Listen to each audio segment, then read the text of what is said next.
are you? Phyllis. Phyllis, what time is it? Is it noon straight up? Okay, I'm going to start.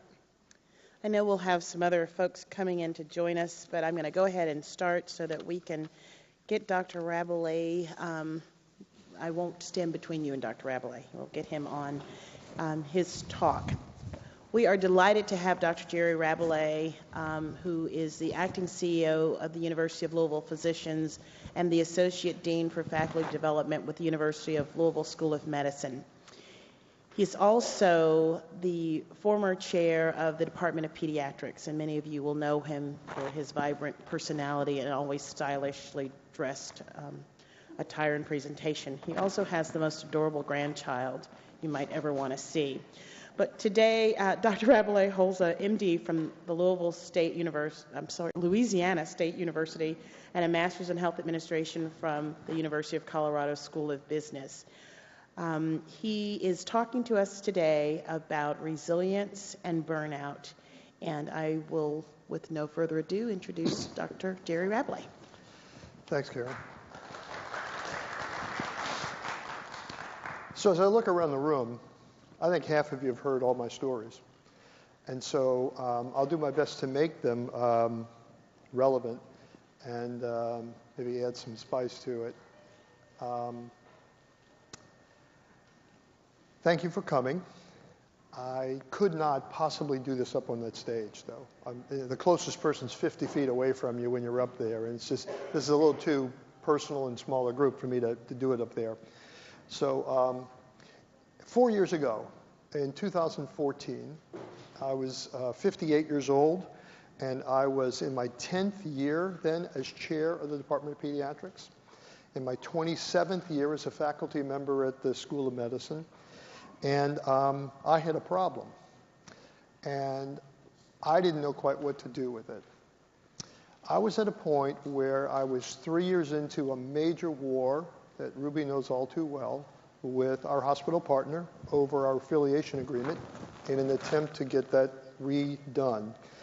And the complexity of it, the ups and downs, the starts and stops, the lawsuits, the countersuits, the trips to the governor's office, being summoned to the attorney general's office to be scolded for not getting this dealt with, was going on and on and on for 3 years. Through 2011 through 2014 at that point. And I'd had enough. I just had enough. I didn't see how I could get us out of it. I felt this tremendous burden that I owed the Department of Pediatrics, nearly 200 faculty, 300 plus staff, an answer and a future and some hope for how we would fund the department and how we'd relate to the hospital and all those things. And here I was the one who was supposed to make it happen, and it wasn't happening. And it only got more and more complicated as we involved higher leaders of Norton Healthcare's leadership and higher leadership within the School of Medicine, the Vice President's office, and the President's office. It just got more and more complicated, and it seemed as though I had less and less control, less and less ability to really influence what was going to happen. And so after 3 years of that, I just felt terrible. I wasn't sleeping well. I was distressed. And two things got me through those 3 years. My faith in God and my incredible wife. Those two things. Without those, I could not have gotten through those 3 years. I also had one other resource, and she's here today, and she listened to me and provided me with so much support, and she's a great listener. And I know she's a great listener because people show up in her office all day long. I used to sit here, and they have to walk past my office to get to Ruby's office. And there's this parade of people. What is this? Going to talk to Ruby. And she had this chair in there. I called it the chair of cheer, where people would go and sit and be encouraged by Ruby. And I used to go sit in the chair of cheer to be encouraged by Ruby because I didn't know what to do with this stuff. I had to have a face to the faculty that suggested that we actually might get through this. And at the same time, I knew how bad it was. And yet I couldn't share that with everyone. I could share it with her, share it with my wife, a handful of people, but boy, I couldn't share it widely because there would be anarchy and chaos. There'd be concern across the department that this really is getting out of hand. And so that was 2011 to 2014, and I had to make a decision because I was so distressed. I couldn't see going on doing it anymore. 10 years as chair, and I just didn't see a way out. And so I started considering what my options might be. And so you could make a list. You'll make the list. It's quit, resign at day 58, a little early, move, like go find another job. Just get out and go work somewhere else. Job offers were always coming through for chairs at other departments and different kind of jobs. So every 3 months, some recruiter was hitting me with something. All right, so maybe that's it. But the only problem with leaving is the person that goes with you is you. And if you've got some issue that you're not working through well and you're having trouble with, well, then you're going to bring it to your next employer. And so leaving might not be the answer. And so I went through that time, and I ultimately got through the other end. I'm here now. 4 years later, standing up, I'm upright, I eat solid food, I'm fine, right? Most days happy. And most days then I wasn't. Every day was a bad day back then. And so I would expect, because I know what the data say about what percentage of physicians are burnt out, what percentage of employees in any industry, not just professionals, but employees in any industry are burnt out. And the data says that 25% of you are burnt out. 25%. And I can only imagine here, with the financial pressure that the university's been under, with the scandal that the university has seen in so many different aspects this past couple of years, with the financial issues at the School of Medicine, with the financial issues at ULP that I get to watch and deal with on a day-to-day, week-to-week basis, or we're going to make payroll this week. That's the level of angst that we have.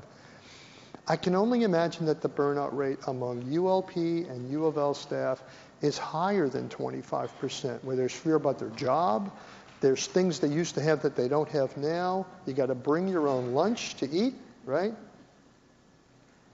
That wasn't the case just a few years ago.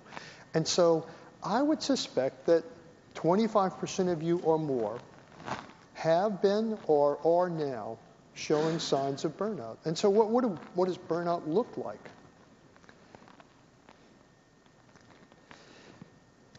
Emotional exhaustion, depersonalization. It's a term I didn't know about until during this time.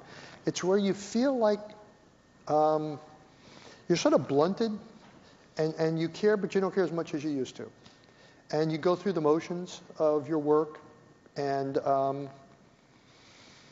get up every day, you put your pants on, you eat breakfast, you go to work, and you just do what you got to do to get through the day. You go home, and you start over the next day.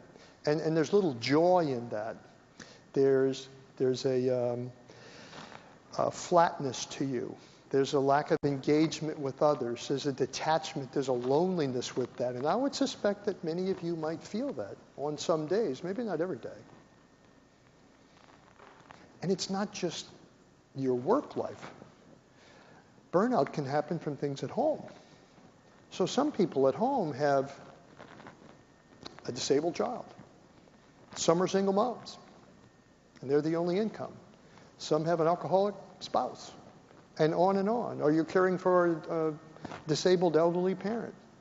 And so we only look at the work stresses that people are under, but there are home stresses as well. And that's why when people talk about work-life balance, I don't think that's a term that makes much sense, because the presumption then is that work is bad and life is good. And so you just need more life to balance out the bad work stuff and you'll be okay. But for some people, that's just not the case. Home is worse than work. We had a horrible tragedy last year that you'll all remember. One of our clinic managers, who'd been working for ULP for years, committed suicide after killing her 2 sons on a Friday evening. Stunned everyone in that department. No one saw this coming. No one could have predicted that she was that depressed. And yet it happened. a horrible tragedy. And on Monday, a number of us met with the staff of that department just to be with them and to understand what they were thinking. And there was a lot of guilt in that room about, well, we should have noticed. And, in retrospect, she did say this one time, and then I saw her Thursday, and this wasn't right. And there was a lot of second guessing of what people could have done. And, when you've decided to do something like that, you can hide that pretty readily. One of the people in the audience even said that. One of the employees said, at one point I considered suicide, and I kept it from everybody. I hid it very well. And so that's the far extreme of the burnout and depression that can happen. And for most of us, obviously, you don't get to that point. And for most of us, it's temporary. It's a transition. It's a phase you go through, and somehow things line up, this gets better, and you get through it. But at its far extreme, you have the ability to do something terrible to yourself, to family members, to others, if it is that bad. And so I've had this experience and come through it. And I'll tell you some at the end about how I got through it in the end. I know that there are people in here, and Tony, if we went around the whole Health Sciences Center, you have hundreds of people who are feeling this now. And so what do we do about that? We know a lot about what burnout is. We know how it happens. So let's talk a little bit about why it happens.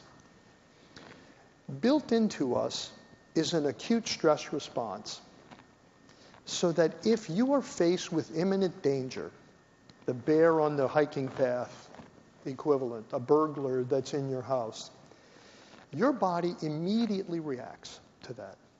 And what it does is it shunts blood to where you might need blood to either get away or to fight. And so you shunt blood away from organs that you don't need right now, like your liver and your intestines and maybe even your kidneys, and you preferentially are shunting blood to your brain, to your heart, to your lungs, to your muscles. And that acute stress response as a result of epinephrine and steroid release, that's a great thing. It's powerful. You need it right there. And it happens. As soon as you hit the button, the fear hits, those chemicals go out, and your heart rate goes up, and you immediately know your eyes are dilated. You get this tremendous response that helps you get through that crisis. But what if that happens every day? Or worse yet, what if it happens every hour? There was a point when I would wake up in the morning. I'd have no idea what was going to hit that day. I just knew something was going to hit, but I never could predict what it was. Something big. And it's some phone call from some big shot. It's some lawyer. It's the news media. I got to get out the back door so they don't find me at the front door. Something like that. And when that hits every hour, every hour, every hour, every day for 3 years, it is not healthy. Because those things that those chemicals do, raise your heart rate, raise your blood pressure, raise your blood sugar, shunt blood out to your muscles, as valuable as they are in an acute situation, they're deadly. Because then you get blood sugar that stays elevated, because multiple times a day you get that epinephrine release and steroid release. You've got blood pressure that stays up, more likely to have strokes and trouble like that. I had a TIA in 2013. Got admitted to the hospital for 3 days to figure out what happened. I was driving to work. I got real blurry. I don't quite know what happened. I don't remember a huge part of the trip from home to work. I got to the parking garage. I pulled in, and Joe Hirsch, one of our faculty, parks not far from me, he said, "You're walking funny. What's wrong with you?" I said, I don't know. It took me a lot longer to get to work, and I don't quite remember all the drive. And Joe's a very direct guy. He says, "You could be having a stroke." I was like, "Great." I was with it enough. He said, "Where you want to go, Jewish or Norton?" I said, "Jewish." And so that's the kind of very real physical disease that can come with chronic stress. And so acute stress, great. Repeated acute hits of stress, bad. And it's hard to see inside of someone and see those things and see how much it's affecting them. Because what we don't know is not just the work stuff. You don't know what they're dealing with when they get home. I was lucky. I had a tremendous, supportive spouse. I have the best wife in the world. Not everybody has that. They go home to an empty house or a spouse that's not supportive or a teenage daughter. Who's got a teenage daughter? Oh, my goodness. Teenage daughter. You ought to get a certificate at the end of that time if you get through that. I had 2 of them. And so 2 certificates then. Thank goodness they were older by that point. I was past that point. And so the combination of the work pressure and the home pressure can be toxic. And we often don't know that. So what can you do about this? What could you individually do? I think the first thing you can do is you can know that this is real, you're at risk for it, and it's insidious, so you got to be really careful you're paying attention to it. And for me, it crept up on me. This didn't happen. I didn't wake up one day and I was all messed up. This happened over a period of months or years that I had these kind of feelings of, I'm not sure I want to go to work anymore. As much as I used to like what I do, I don't like it anymore. No joy in it. Only heartache. And so know that you're at risk. Know that your colleagues are at risk. And you can be looking for signs of these kinds of things in the people that you work with every day. That means you got to kind of know them. That means you got to be willing to talk to them. You have to be open to them. You have to listen to them. Otherwise, you won't know. You won't really know how they're doing. And sometimes it's just the question, how are you doing? And if something happens that looks like detachment, loneliness, hopelessness, comments that are made, take that as an opportunity to go in and ask. Have lunch with them. Find out what might be going on, because they may have no one to talk to but you. No one. And you don't know that. And so I think we can be more mindful of this happening in our environment and have relationships that show evidence of kind of caring, compassion with those others so that they are as well as they can be. I think that's something that we can all do, but it's hard. Everybody's busy. People have left the organization. Everybody's got more work to do than ever. There's less time than ever. But what we do know is that if we paid attention to this, if we were able to have a culture of this kind of wellness and compassion, a lot of things are good for the organization, not just because it's the right thing to do for the people. It is the right thing to do for the individuals, but there's a lot of benefit to the organization because in cultures, in organizations where they do pay a lot of attention to this, productivity is better, absenteeism is down, sick days are down. If you have a self-funded health plan, that means you spend less money on their health care. Addiction levels for alcohol and drugs down. And everything gets better because we did the right thing to treat people with respect and openness and compassion and kindness and still have expectations and still hold people accountable, but at the same time, not adding to the misery that they might be experiencing in their work or their home life, because you never quite know that whole story. And so those are some things you can do, but there's it talks about resilience too. So let me back up now and bring you to about 2 years ago. Dr. Gansel made me go, no, she asked, but I'd never do anything, I'd never say no to Dr. Gansel. So now you know, I'll always say yes to you. She said, Jerry, I want you to go to this conference at Georgetown University, and have a team of us going, and it's about mind-body medicine and the science behind mind-body medicine. And I didn't roll my eyes in front of her, but I did once I left. And it's like,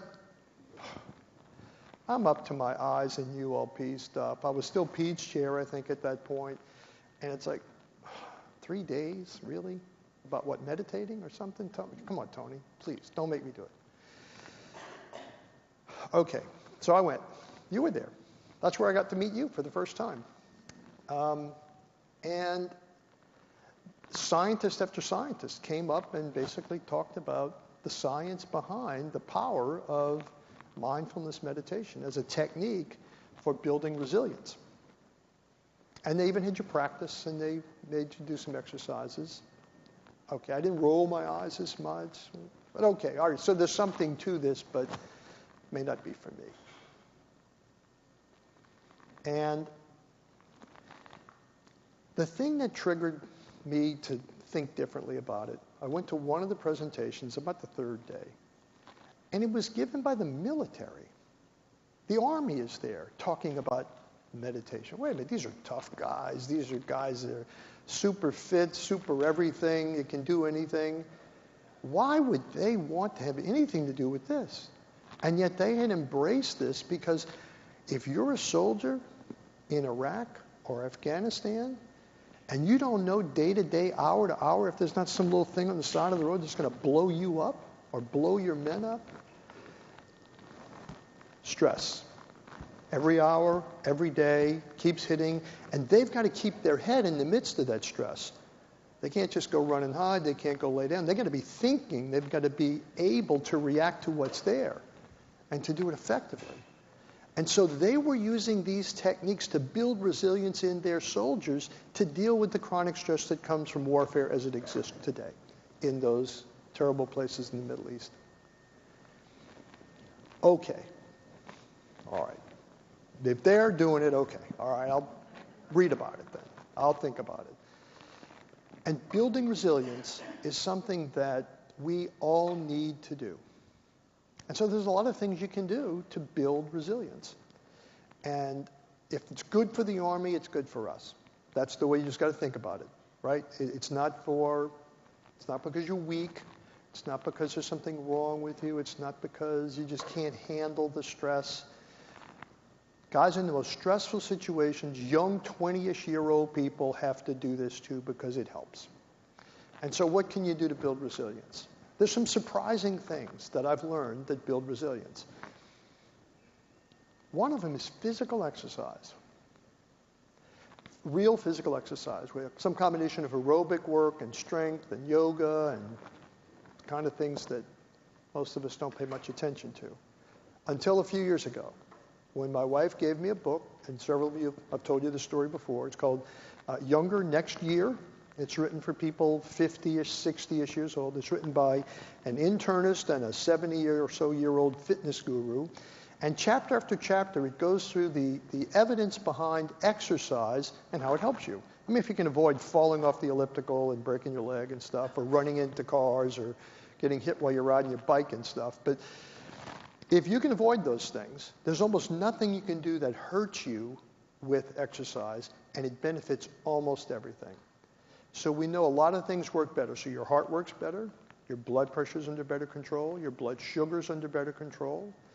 We know that you have better immune function if you're in better shape physically. You feel better about yourself, not just feel better or look better, but you feel better about yourself, that you're accomplishing something like that. And then I got to the chapter where it said, if you exercise, here's the evidence that your brain works better,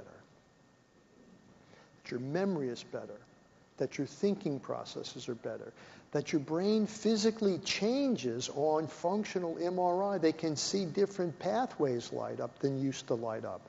You can measure how much volume of brain there is in this little segment here, and it's different than it was before. Well, how the heck does that work?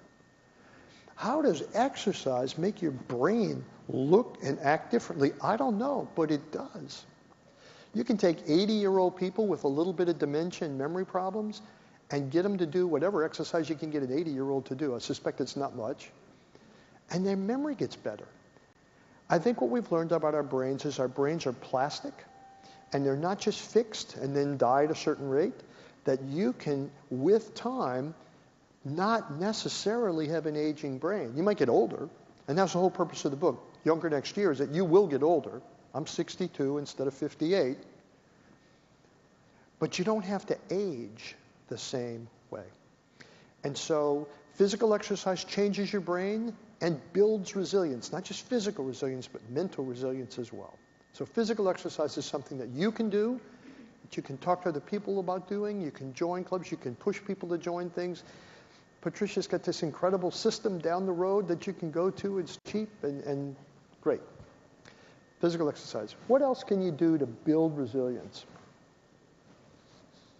Tony, what else? You can be mindful. Okay.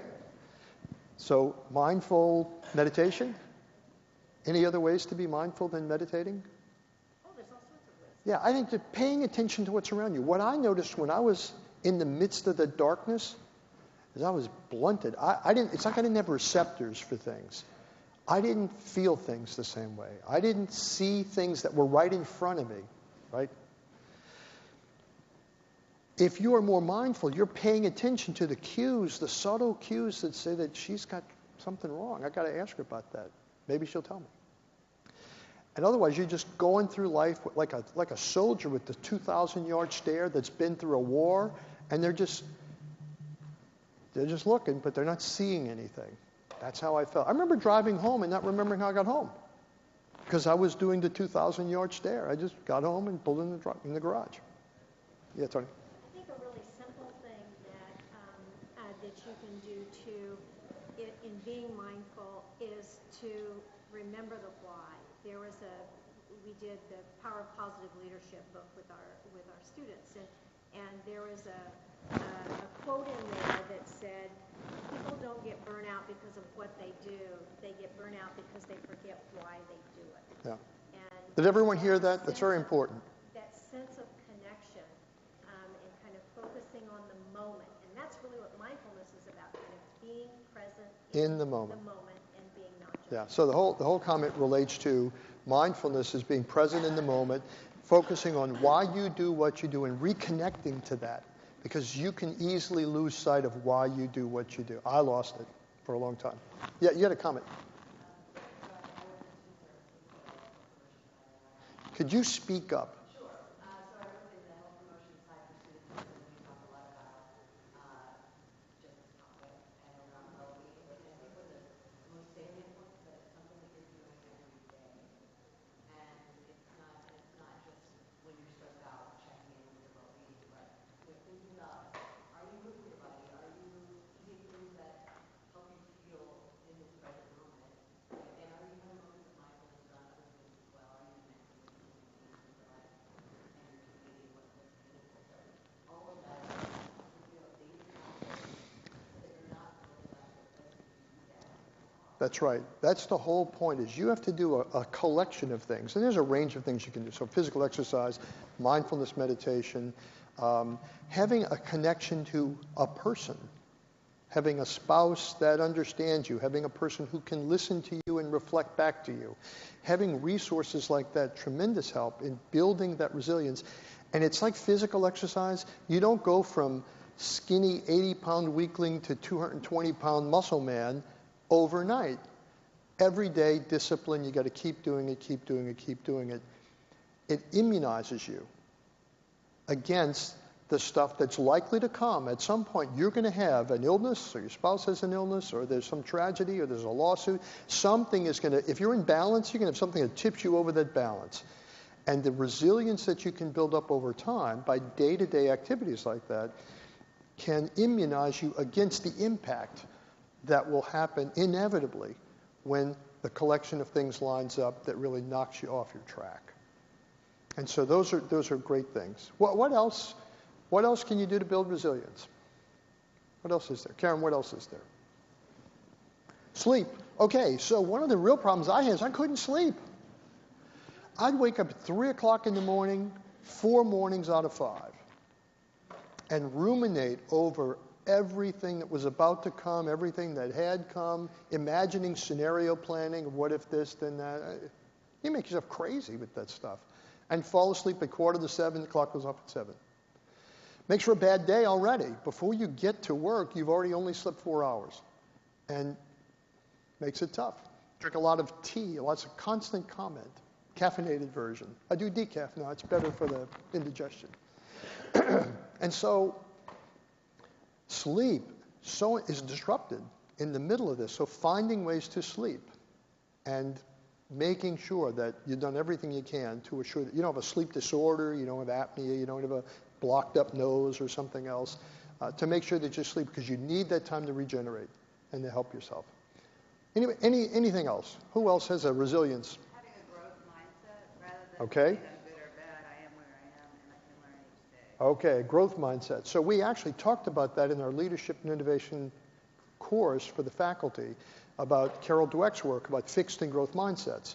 And if you have a fixed mindset, everything's bad and it's only getting worse. Growth mindset, you can see the potential. You have hope that there will be a better time and what your role is in that. Because hopelessness is part of that feeling that you just don't have any control anymore. And that's what I felt for so long. I just didn't think I could make a difference anymore. I didn't think I was being recognized for what I was doing. I certainly felt underappreciated, and I felt absolutely ineffective for about 3 years. Despite everything I was doing, I didn't think it was working the right way. And so resilience, building resilience, and maintaining that through your life is a key part of setting up a set of barriers within you so that when the inevitable stressors come, they don't have the same impact that they might have had. What else?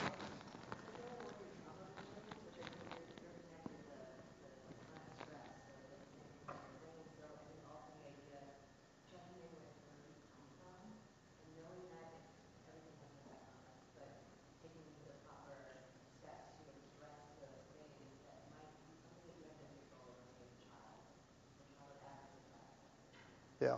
Okay. Yeah. So, Tony? And compassion is something we talk about. Yes. As physicians, as caregivers, as staff associated with the School of Medicine or Health Science service area, we've always known that compassion is a fundamental part of what we do and patient care, but we've traditionally thought about it as one-dimensional. It's compassion to patients, and no one argues with that. But we now know that it's really more than that. It's really about compassion to one another and compassion to oneself, too. Yeah. And so I think that enters in. I think nutrition plays a role. And as we talk about framing our being well framework with health and compassion and resilience, they aren't pillars. You know, they're not silos. It's a Venn diagram, and kind of in that sweet spot is being well. Yeah. Have you ever done something for somebody that you didn't have to do? A favor, or paid the bill of the people behind you at the McDonald's line, or anything like that? Have you ever done that? How'd you feel after that? You feel pretty good. And there's always somebody who's got more trouble than you, as much trouble as you think you got. And finding a way to do that for someone is a way to help pull yourself out of whatever hole, whatever darkness you're in. And I never used to do that. But my wife did that kind of stuff all the time. And I've started to do it. And it feels really good.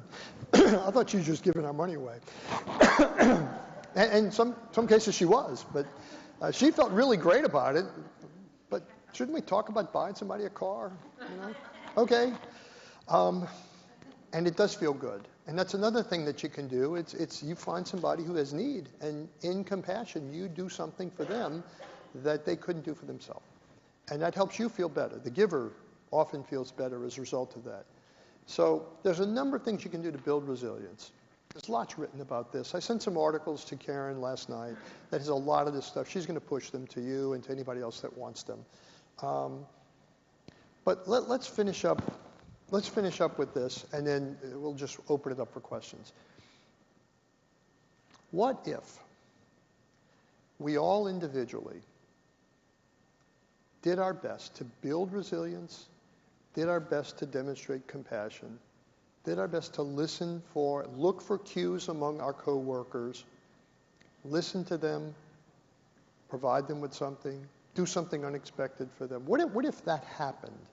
Because the president of the university, Greg Postel, could legislate, from this point forward, I hereby decree, and the board could vote on it and say, there will be compassion at U of L. U of L is going to be the most compassionate university in the ACC. Amen. Right? He could do that, but what would happen? Nothing happens until individual people at the front line take that to heart and do something with it and embrace it in a way that they personally build resilience and do things, and they do things for other people, and they themselves practice their religious faith, their spirituality, mindfulness meditation, physical exercise, make the whole list, so that they're stronger, and in that strength they can help others. What if that happened everywhere at the medical school? In every department, every area. What if it happened across the Health Science Center? What if everybody was like that across the whole university? Just think of the power of that. Just think what that culture, Brad, you talk a lot about culture and how organizations align employees and how the leader is the director of the culture and sets that tone. What if that really did work that way? What kind of place would this be to work, in spite of all the financial problems? What if this was a comfortable place to be? What if this was a place where people were nurtured when they came to work rather than tortured? Because some people do monotonous jobs, and some people do work in chaotic, stressful environments with bosses that are narcissistic jerks. It's true. We got some. I know some of them. What if that was different? Power. Tremendous power. The vision of this place to do something like that would be an incredible place to work. You'd have people flocking to work at the University of Louisville because of that sense that there's something special here. They care about you here. They treat people right. Yet you might actually find they're more productive than they are now. Yes?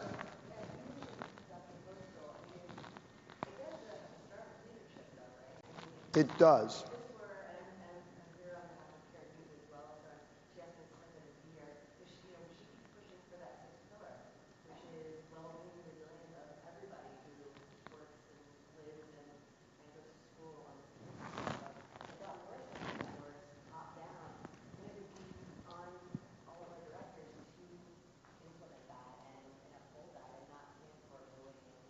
So I should send him a note? I see him on a regular basis. Maybe I'll just tell him.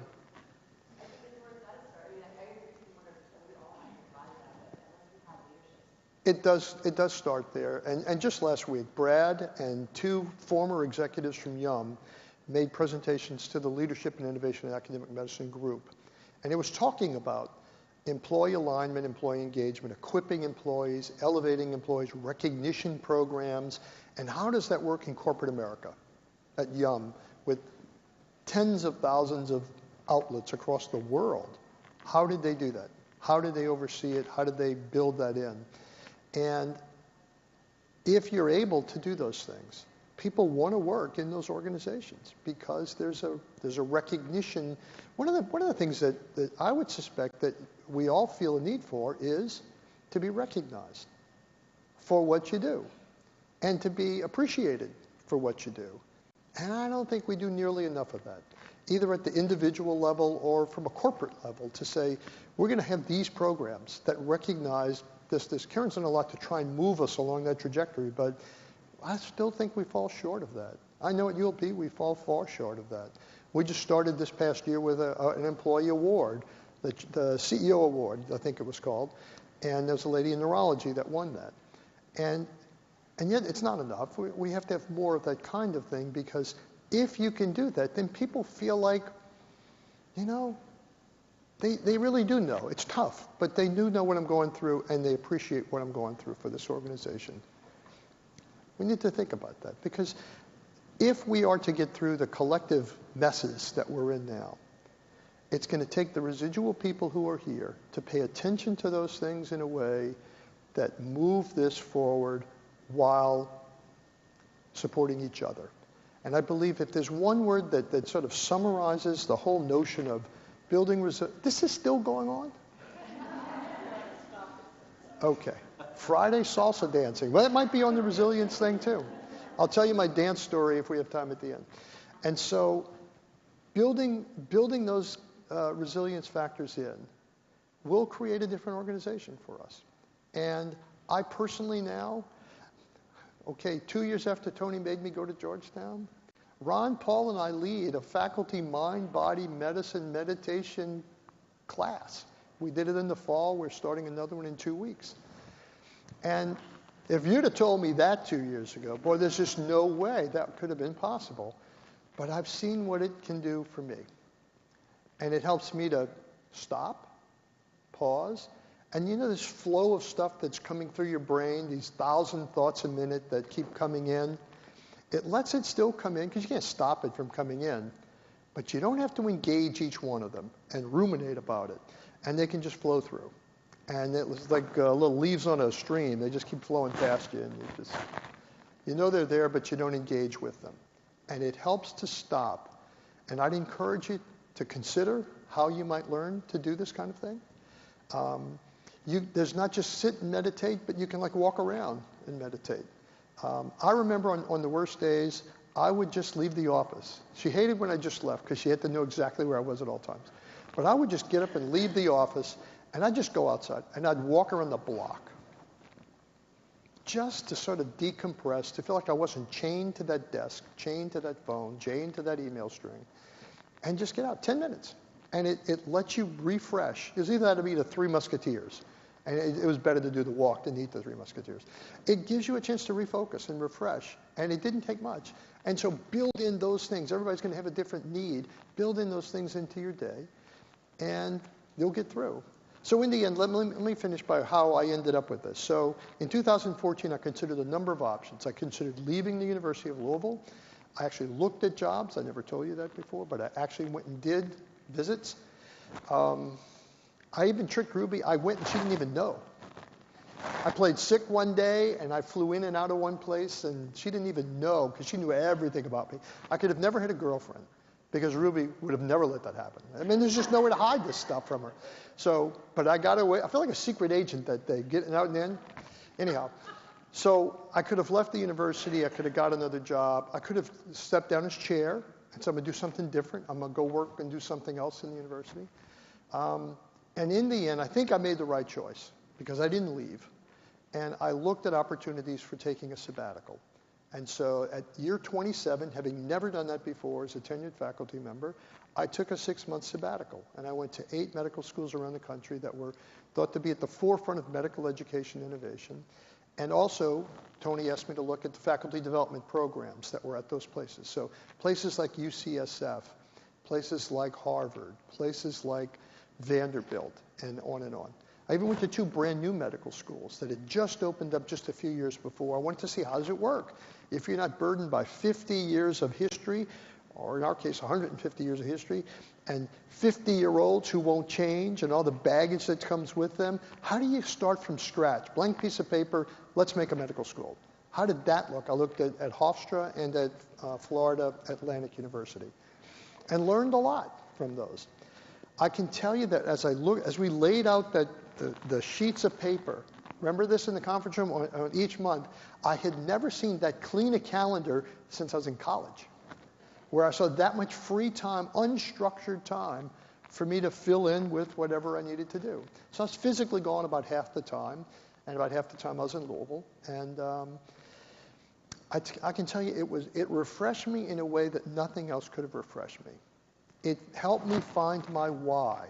Why was I a doctor in academic medicine? What excited me about that? What about medical education attracted me into this environment as opposed to some other environment? So it helped me with that. It exposed me to people who were the thought leaders in these areas around the country. It gave me contacts that I could then use and follow up. It gave me perspective. It gave me time to think. John, you've talked about this before. Sometimes you just need time to think because we're so busy doing. We don't stop and think about what we're doing. And for 6 months, I was not the chairman of pediatrics. This is my identity. This was me for 10 years at that point. It was Jerry Rabalais, chairman of pediatrics. Jerry Rabalais, chairman. Introduced myself, my sister-in-law, Jerry Rabalais, chairman of pediatrics. Okay, so to unhook from that meant that I must have had a significant amount of distress to be willing to unhook for 6 months and let somebody else do it. And it took 6 weeks before I got off of the pace of where I was and what I was doing, and I settled in to a different mode, a different pace of work. And I just loved it. Boy, I think the perfect job is a string of sabbaticals. Man, I think if you can get somebody to pay for that, that's the perfect job. Because I always love to learn, and I was just reading and learning and talking to these bright people and going to interesting places, and wow, I don't think it gets much better than that. So I did that for 6 months, and I came back, and in July of 2015, I resumed my role as chair. And the next day, I got a note from our healthcare partner who took another $1 million out of our budget. They waited for me to come back. I know they waited for me to come back to deliver that. I was right back in it within 48 hours. But I had built up a lot of resilience during that time. And so, okay, I can deal with it. And ultimately, the whole fight with them was resolved in about 6 months in December of 15. And I thought, okay, now I can be chair. We've got the thing done. The affiliation agreement is signed. We're all set up. And in January of 16, that's a month later, ULP board meeting. Dr. Postal now can't be the EVPHA and CEO of the practice plan. The bylaws prohibit it. So remember the cereal commercial? We'll ask Mikey to eat it. Let's ask Jerry to be the CEO. Oh, okay. And in a flash, I'm in the middle of another storm, but better prepared to deal with it. And so that's how I got through it. And thank goodness I got through it that way. And I didn't do something stupid like leave, try to get another job, start to drink, take drugs. I mean, I could have, you see people go down those paths to cope. And thank goodness I was able to stay away from those with the help of my wife and God. I was able to see a way out of it. And that's how I got through. And so it is quite possible to go through these bad times and get through. I never sought psychiatric therapy. I didn't take drugs. I didn't go to psychiatrists. I didn't do psychotherapy. I didn't do any of that. Maybe I should have, because I'm sure I was clinically depressed. I could have taken whatever test you wanted and shown that. But I didn't. I sort of bit my lip and gutted through it, and that's not the smart way to do it. If you sense you are in this kind of trouble, you must connect with somebody, either a coworker, somebody at home. Every employee has access to the employee assistance program that you can have counseling sessions with people external to the university to help you just talk through this stuff or have time to think through it or just have them reflect back to you what options you might see that you're not seeing because you're blinded to you can't think straight because you're just not right and you're not sleeping well. And so know that if you got no other resource and nobody at work likes you, you can always go to the EAP. And somebody, a trained psychologist, will sit and talk with you and try and work through these things. So there's always hope. And may we never end up with another tragedy like we did last year, where this lady decided there was no hope, for whatever reason, and did that terrible thing to her and her sons. That's got to be a never event. We must find a way to avoid that. And I'm convinced that if we spend time taking care of each other, connecting, if we spend time building compassion and a compassionate culture in our environment, if we do our own things that we need to do, whether it's physical exercise or the other things that have been listed here, and mindfulness meditation, if we do those things, we ourselves will be more resilient and we'll be the group that can help the others around us. So I'll leave you with join a yoga class, start to meditate, read about it, learn about it, do some of these things. This is so important. It's not hocus pocus. It's not a mystery. It's critical that we find ways to build ourselves up. For those of you who have a faith, a religious faith, boy, that's a powerful source of strength. For me, personally, it was a big part of how I got through because I knew there was a God who cared about me, who loved me, and knew what it was to suffer like I was suffering. That helped me a great deal. And for some, that's not a resource that's available to them at this point. But for me, it was. And so I think you can rely on the things that got you here. And if we work together, we'll make this a better place to work, where resilience and compassion reign, and where burnout always there, is mitigated and just isn't the detrimental, horrible thing that it can be to you personally or to the environment that you work in. So with that, I'll stop. Are there any questions or comments? This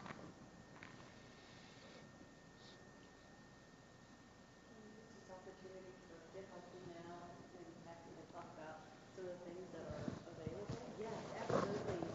So here, thank you very much for your powerful story and willingness to share that today. We can't say we don't have leadership engagement because we do.